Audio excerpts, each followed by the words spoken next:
Story time. Today's story is how Ijapa the Tortoise tricked the hippopotamus. A story from Can You Guess My Name? Traditional Tales Around the World. And this one is from Nigeria, from the Yoruba tribe. And it's part of the stories that are a bit like Rumpelstiltskin, where you have to guess the name of someone to get out of things. The story floats in the air. It hovers. Where will it land? It falls upon Ijapa the Tortoise. He is small, yet he tricked the powerful hippopotamus. Today the hippopotamus lives in the water, where he is ruler of no one. But long ago he lived on dry land and was a mighty chief, second only to the elephant. A curious thing about the hippopotamus was that, apart his family, no one knew his name. He had 7 wives, each as big and plump as he, and his wives were the only ones, beside the hippopotamus himself, who knew what he was called. The hippopotamus and his wives enjoyed nothing more than eating.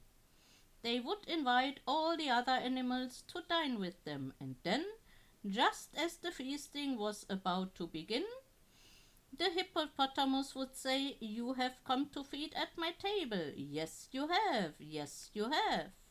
But who among you knows my name? No one should eat my food or drink my wine if he does not know my name."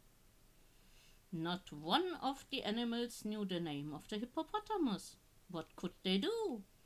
A few of them would guess, but their guesses were always wrong. Time and again they went away hungry, until at last Ijapa the Tortoise could stand it no longer. "You say that if we guess your name, you will let us eat your food," said Ijapa. "That is not enough. I think you should do something very big, very important, if we guess your name." "No one will ever guess my name," bellowed the hippopotamus. "But if you do, I promise I will leave the land and go live in the water, and so will all of my family."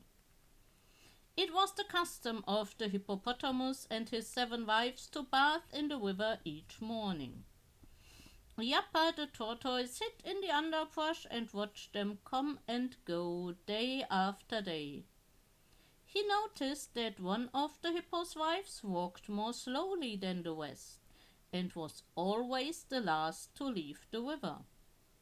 One morning Ijapa waited for all of the hippos to walk down to the river. Then, while they were washing and drinking, Ijapa dug a hole in the middle of the path. He lowered himself into the hole so that his shell looked like a smooth, worn rock. He waited as the hippo and the first 6 wives climbed back up the path. Then, before the 7th wife came, he rolled onto his side. His shell stuck out of the hole. Sure enough, hippo wife number 7 tripped on Ijapa's shell. She crashed to the ground and rolled onto her back. "Help!" she shouted. "I can't get up! Isantim, my husband! Come quickly! Help! Isantim!" While the hippopotamus helped wife number 7 onto her feet, Ijapa the tortoise walked home, repeating, "Isantim, Isantim, Isantim." From morning till night he said the word to himself softly so that no one else could hear. "Isantim, Isantim, Isantim." At his next feast the hippopotamus claimed as usual, "You have come to feed at my table. Yes, you have. Yes, you have. But who among you knows my name?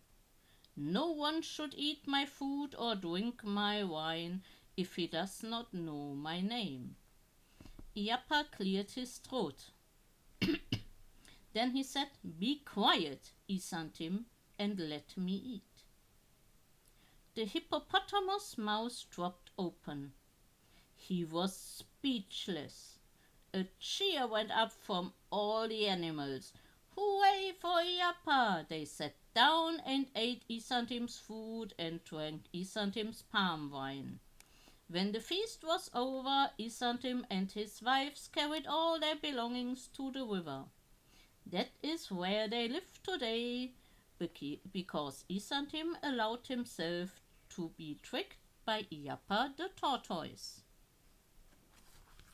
That was today's story, how Ijapa the Tortoise tricked the hippopotamus. I hope you enjoyed the story.